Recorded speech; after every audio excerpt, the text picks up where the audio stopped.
lepas hari. Nah, dalam ibadah kita kali ini, yaitu dengan tema kita, yaitu ketaatan Yesus Kristus membawa perubahan. Sekali lagi, ketaatan Yesus Kristus membawa perubahan.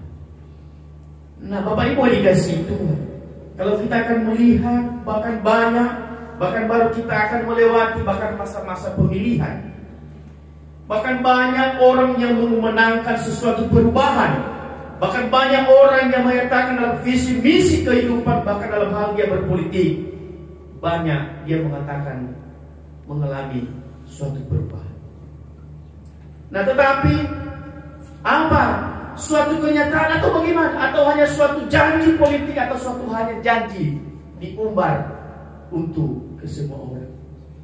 Nah, tetapi pada hari ini ketaatan Yesus Kristus membawa suatu perubahan. Bagi setiap pribadi kita sebagai orang percaya, kita meneladani bahkan ketaatan Yesus Kristus yang membawa pembaharuan. Ini bukan hanya janji, ini bukan hanya visi misi yang dinyatakan Tuhan Yesus, tetapi lewat ketaatannya, lewat pengorbanannya, dan di situ umat manusia akan diselamatkan.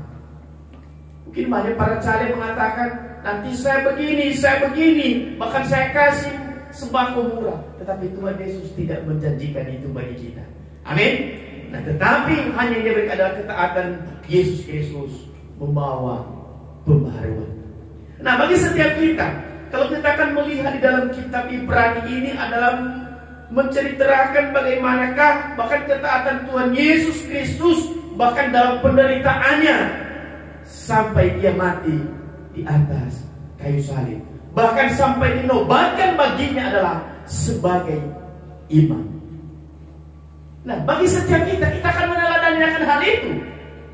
Nah, Bapak Ibu dikasihi Tuhan, kita akan merenungkan bersama. Ini adalah hari Jumat Agung, bahkan kematiannya, dan bahkan di masa-masa penderitaan ini dikatakan adalah Prapaskah. Dan di situ orang Kristen bahkan akan merenungkan baik-baik bagaimanakah pengorbanan Yesus, bagaimana bahkan setiap penderitaan yang akan dia lalui, bahkan untuk menyelamatkan umat manusia ini dari belenggu dosa. Nah, seterusnya di dalam tema kita kali ini, ketaatan Kristus membawa pembaharuan, ada yang perlu kita akan perhatikan bersama. Yang dia bawa pembaharuan bagi kehidupan kita apa? Nah, dalam ketaatan Yesus Kristus apa yang dia baharui bagi kehidupan kita? Mari kita akan dengarkan bahkan lihat bersama. Yang pertama Bapak Ibu adalah yang perlu kita perenungan adalah, yang pertama adalah karena Yesus telah mempersembahkan doa dan permohonan dengan ratapan tangis. Sebelum masa-masa penderitaannya, sebelum bahkan dia akan mati, bahkan Yesus tetap akan berdoa. Apa isi doanya? Bahkan dia mempersembahkan doa dan permohonan ratapan tangis kepada siapa? Kepada Bapa. Dia hanya mengatakan dia hanya taat sebagai anak. Dia hanya taat sebagai manusia. Dan dia tetap akan berdoa.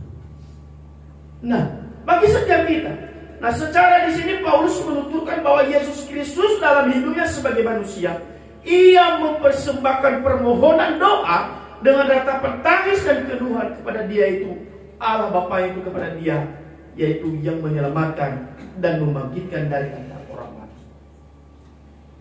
Tuhan Yesus itu aja masih berdoa dan memohon kepada Bapa.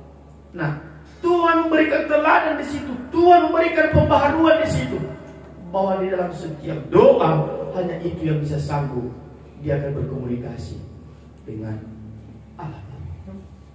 Di dalam ketaatan itu, dia akan buktikan bahkan dalam setiap kehidupannya, dan bahkan lewat permohonannya itu, lewat keluhannya, bahkan dia akan melaksanakan bahkan tugasnya sebagai utusan, sebagai seorang anak yang diutus ke dalam dunia. Nah, seperti itu bagi setiap kehidupan kita. Jangan kita menyia-nyiakan bahkan Yesus Kristus telah diutus ke dunia ini untuk membebaskan kita dari dosa itu. Nah, tetapi kalau ada kita yang masih menyia-nyiakan, marilah kita akan semua bahkan membaharui. Sebab Yesus telah membaharui bahkan semuanya itu, bahkan menjadi sesuatu keselamatan dalam kehidupan. Coba kalau dia tidak taat, coba kalau dia memberontak, tapi dia tetap akan menjadi teladan. Nah seterusnya Bapak Ibu yang dikasihi Tuhan, demikian dinyatakan di dalam surat Ibrani pasal 5 ayat 7. Dia mengatakan dalam hidupnya sebagai manusia, ia telah mempersembahkan doa dan permohonan dengan ratapan tangis dan keluhan kepada Dia yang sanggup menyelamatkan diri maut, dan karena kesalehannya ia telah mendengarkan. Nah, kalau kita akan melihat dulu, Tuhan Yesus ini adalah Dia juga manusia. Dia mengambil rupa seorang hamba. Dia menjadi manusia, menjelma menjadi manusia. Bukan dikatakan kalau menjelma itu menjadi jadi-jadian, benar gak?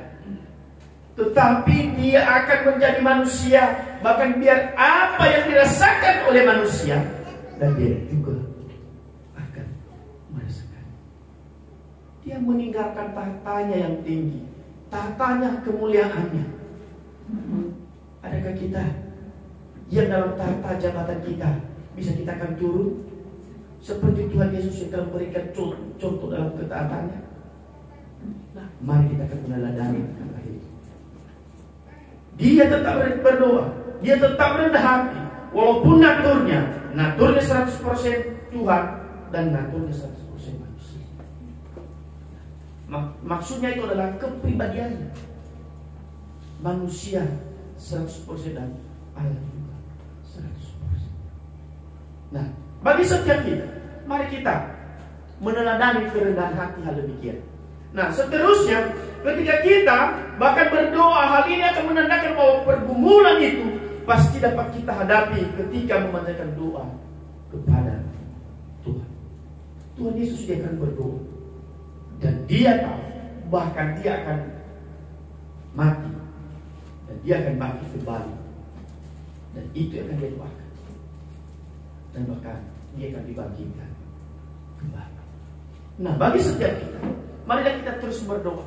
Mungkin dalam setiap pergumulan bahkan masalah kita, seperti Tuhan Yesus, dia telah memberikan contoh yang mengubah semuanya itu, bahkan dari kematian menjadi suatu kemenangan. Amin. Itu ya, mungkin kalau contohnya dia tidak bangkit, apa yang akan terjadi? Sia-sialah kamu semua, sia-sialah kita, bahkan apa yang kita perintahkan itu sia-sia.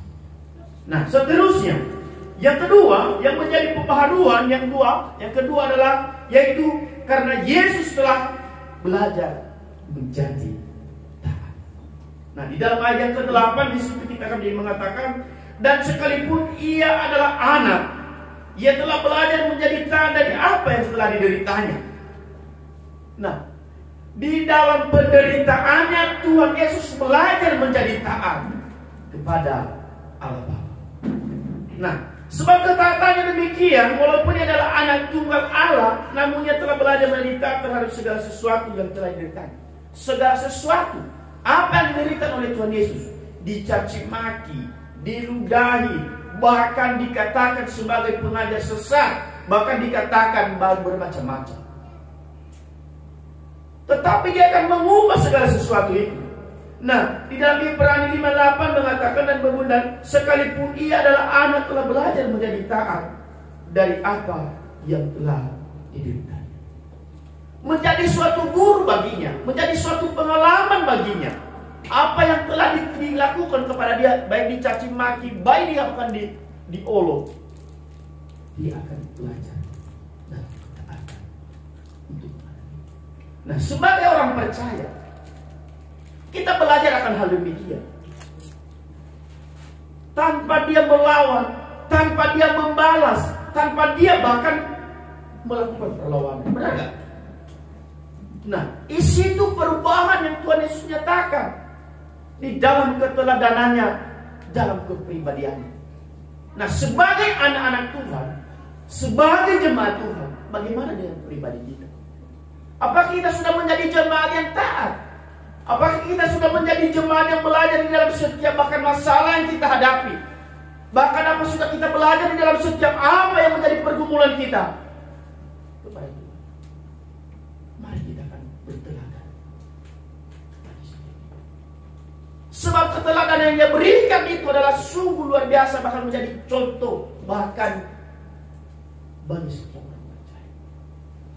Sedikit-sedikit nanti menderita, bahkan meninggalkan Tuhan, meninggalkan kepelayanan. Tetapi Tuhan tidak. Penderitaannya, dia belajar, bahkan dia menjadi teguh dalam setiap bahkan berita yang dinyatakan Tuhan. Mari kita dalam setiap pribadi kita, lewat keluargamu ada masalah, Tuhan boleh izinkan semuanya itu supaya kau menjadi taat dalam setiap kepelayanan, supaya kau menjadi taat bahkan untuk menjadi seorang anak-anak Tuhan yang mempunyai iman di dalam Kristus. Nah, berarti itu yang kedua. Nah, Yesus telah belajar menjadi taat dalam hal itu. Nah, berarti bagi setiap kita sebagai umat percaya, mari kita taat seperti Tuhan Yesus. Apapun masalah, apapun problema, apapun tantangan, apapun yang dihadapi oleh kehidupan ini, ketaatanmu kepada Tuhan, itulah yang bisa melewatkanmu bahkan melalui semuanya itu. Ya. Tuhan Yesus telah mengubah semuanya. Ya, Tuhan Yesus mengubah. Yang pertama tadi, dia berdoa, benar gak? Yang kedua, lewat ketaatannya, bahkan dalam hal masalah yang dihadapi, di situ dia belajar. Nah, kalau kita pikirkan, kenapa dia belajar begitu dalam masalah? Dia Tuhan loh, benar gak? Tetapi lewat pribadi kemanusiaan, di situ dia akan memberikan contoh bagi kita adalah dia tetap taat. Taat kepada siapa? Taat kepada Bapa. Nah, mulai pada hari ini, sebagai anak kepada orang tua harus taat. Amin. Sebagai istri kepada suami harus taat. Amin. Amin. Itu. Ya, kalau ada anak-anak yang tidak taat, berarti dia belum berteladan kepada Yesus Kristus. Karena hanya berteladan dengan apa yang dilihat oleh kasar matanya. Mungkin kalau bagi orang, betapa saya betul, ya benar. Tetapi ada Yesus Kristus yang menjadi teladan bagi kita. Seperti hal ini. Jangan engkau berteladan kepada Bapak Evangelis. Mungkin banyak yang tidak sesuai. Tetapi ada Yesus Kristus yang menjadi teladan yang satu-satu. Nah, bagi setiap kita harus menjadi memberikan teladan. Makanya nanti bagi setiap kita belajar akan hal itu lewat ketaatannya. Anda orang yang taat adalah orang yang dimenangkan, yang telah dibaharui oleh Tuhan Yesus. Yang ketiga, ketaatan Yesus Kristus membawa pembaruan bagi diri kita. Yang ketiga adalah karena Yesus menjadi pokok keselamatan yang abadi. Dia telah mengubah untuk menjadi berkat. Dia telah mengubah dosa itu menjadi keselamatan bagi semua. Ya. Apa yang telah rusak, yang telah dirusak bahkan oleh manusia, hubungan kita dengan Tuhan, dan itu menjadi keselamatan. Di dalam ayat ke-9 kita akan boleh melihat, dan sesudah ia mencapai kesempurnaannya, ia menjadi pokok keselamatan yang abadi bagi semua orang yang taat kepada. Di situ dia mengatakan, Bapa mengangkat dia, Yesus itu dia akan menjadi pokok keselamatan. Seperti tadi yang saya akan katakan, ketika dia bahkan sudah menjadi imam bagi setiap kita. Bahkan ada yang mengaku imam besar, tetapi mulutnya seperti Tuhan. Tetapi imam besar kita Yesus Kristus adalah, itulah yang membawa bahkan pokok keselamatan yang abadi bagi setiap kita. Nah, Bapak Ibu dikasih Tuhan, marilah kita akan melihat di dalam Ibrani 5 ayat 9 itu, dan sesudah ia mencapai kesempurnaan yang menjadi pokok keselamatan yang abadi bagi semua orang yang taat kepada. Anda tidak taat, berarti itulah konsekuensinya. Berarti bukanlah keselamatan daripada Tuhan yang telah diberikan bagi kita. Tapi itu hanya kita mengatakan hanya itu baik, tetapi itu belum tentu benar di hadapan Tuhan. Nah, mari kita semua sebagai orang percaya, dan Tuhan telah memberikan bagi kita keselamatan lewat pengorbanannya, lewat kematiannya, bahkan lewat bahkan setiap pribadinya, bahkan darahnya yang telah tertumpah di atas kayu salib. Bahkan di situ dia akan berikan bagi setiap kita. Jangan pernah ada menyanyiakan. Nah, kalau dia tidak taat, kalau dia bukan, keselamatan itu pasti tidak ada bagi setiap kita. Nah, mari kita akan mengerjakan, mari kita akan melakukannya, dan supaya kita juga menjadi contoh, bahkan bagi lingkungan, bahkan bagi sesama kita, terlebih bagi keluarga, dan bahkan dalam setiap kehidupan kita hari lepas hari. Nah, itu yang ketiga. Nah, yang keempat, karena Yesus dipanggil Allah menjadi imam besar. Nah, Tuhan Yesus itu dipanggil menjadi imam besar oleh Allah menurut peraturan Melkisedek. Melkisedek itu apa? Tahu Melkisedek? Melkisedek itu adalah raja yang baik dan yang benar. Dia dicontohkan seperti akan hal itu. Nah, menurut aturan Melkisedek. Nah, Paulus menyatakan bahwa Yesus Kristus anak Tuhan Allah dipanggil dan ditetapkan menjadi imam besar oleh Allah menurut peraturan Melkisedek dari mulanya. Dikisahkan Melkisedek adalah seorang raja kebenaran atau keadilan dari Salem atau Yerusalem. Nah, di dalam kebenarannya itu dinyatakan. Nah, dalam setiap kehidupan kita akan belajar bagi setiap.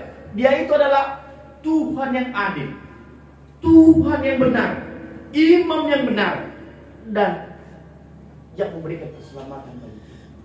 Bukan hanya dikatakan dengan kata-kata. Seperti ada yang mengaku-ngaku ada nabi, bahkan keturunan nabi, bahkan bagi itu. Nah, tetapi nanti apa yang keluar dari mulutnya itu tidak akan mencerminkan, bahkan mulai dari situ. Nah, di dalam kitab Kejadian, bahkan Melkisedek Raja Salem membawa roti dan anggur, dia seorang imam yang Allah Maha Tinggi. Lalu dia memberikan Abraham, kata, diberkatilah kiranya Abraham oleh Allah yang Maha Tinggi, pencipta langit bumi, dan terpujilah Allah yang Maha Tinggi telah menyerahkan musuhmu ke tanganmu. Nah, itu dia Melkisedek. Nanti boleh dibuka di dalam Kejadian 14 ayat 18 sampai 20. Nah, di situ kalian akan tahu bahkan kisah Melkisedek itu seperti apa. Nah, dia adalah Raja Salem membawa roti bahkan anggur, dan dia adalah seorang imam yang Maha Tinggi. Nah, itu diumpamakan Yesus Kristus ini.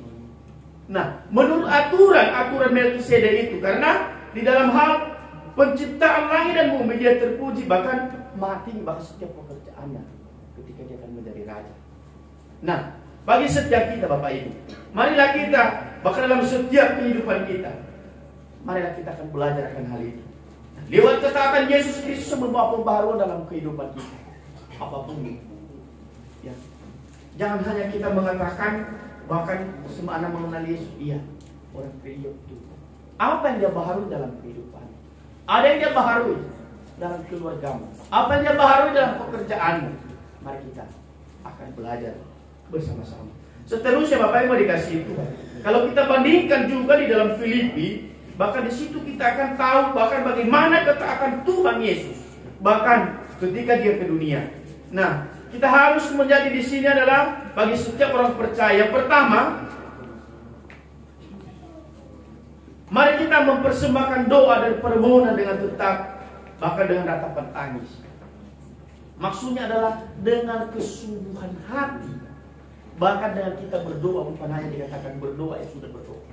Tapi ketika kita mempersembahkan doa dengan permohonan, itu yang perlu. Yang pertama yang kita lakukan. Yang kedua adalah mari kita harus mampu menjadi orang yang taat di hadapan Tuhan. Yang orang yang taat dalam setiap ketaatan lewat iman yang kau miliki. Tanpa ada ketaatan di situ, saya akan mengatakan itu sia-sia. Ya. Lewat ketaatan. Orang tidak banyak sekali yang mengatakan, bahkan dia mengatakan saya taat. Tetapi ketika ada masalah, ada ketaatanmu enggak? Ketika diperhadapkan segala sesuatu, ada enggak kamu taat? Mari kita akan mengoreksi. Saya tidak memvonis kita, kamu tidak taat, kamu tidak, tetapi biar pribadi kita masing-masing dengan Tuhan yang membuat kita taat. Yang ketiga yang perlu dibahas perenungan bagi kita adalah Yaitu marilah kita bahkan lewat Yesus Kristus keselamatan yang berikan itu, dan itu kita akan berjaga dalam setiap pribadi kita. Jangan hanya kita akan menyanyikan keselamatan yang telah Tuhan berikan, jangan hanya dengan kata-kata, bahkan Dia telah taat sampai mati di atas kayu salib. Nah, Dia menderita bahkan tanpa Dia melawan, dan itu contoh yang sungguh luar biasa yang Tuhan Yesus nyatakan. Anda menderita karena pelayanan, jangan kamu bahkan mengeluh. Itu, ya. Tapi kalau Anda menderita karena ulahmu sendiri, baru nanti menyesal. Kebanyakan orang Kristen zaman sekarang bahkan baru dia merasakan penderitaan, bahkan ketika baru dia mengeluh kepada Tuhan. Nah, seterusnya ketika juga dilontarkan suatu pelayanan, apakah dia mau ada dalam pelayanan? Bagi setiap kita, setiap penderitaanmu, maka seperti Tuhan Yesus dalam setiap kepelayanannya, Dia diutus untuk ke dalam dunia ini, dan Dia akan mengerjakan hingga sampai pada akhirnya, sampai mati di atas kayu salib. Nah, bagi setiap kita, mari kita akan meneladani akan hal itu. Ya, saya katakan tadi, jangan hanya sedikit. Bahkan banyak orang Kristen ketika ada masalah tidak datang ke gereja, tidak datang mendengarkan firman Tuhan, lupa berdoa, dan kita berkalah di situ. Nah, apalagi kalau contohnya ekonomi lemah, bahkan sering orang Kristen meninggalkan Tuhan. Bahkan ada bertubi-tubi masalah datang, bahkan menumpuk, dan di situ bahkan ketaatan itu akan diuji. Mari kita belajar dari setiap ketaatan yang Tuhan Yesus nyatakan. Jangan engkau melihat di sekelilingmu, tetapi belajar lewat ketaatan yang telah diberikan, yang telah dinyatakan oleh Tuhan Yesus dalam kehidupan. Bukan hanya dengan kata, bukan hanya pembaharuan semata, seperti pada para caleg yang mengatakan nanti saya memberikan pembaharuan, tetapi ketika dia sudah menang, apa yang dia katakan? Tidak ada pembaharuan. Tapi Yesus Kristus menyatakan dalam ketaatannya dan pembaharuan yang telah Dia beri.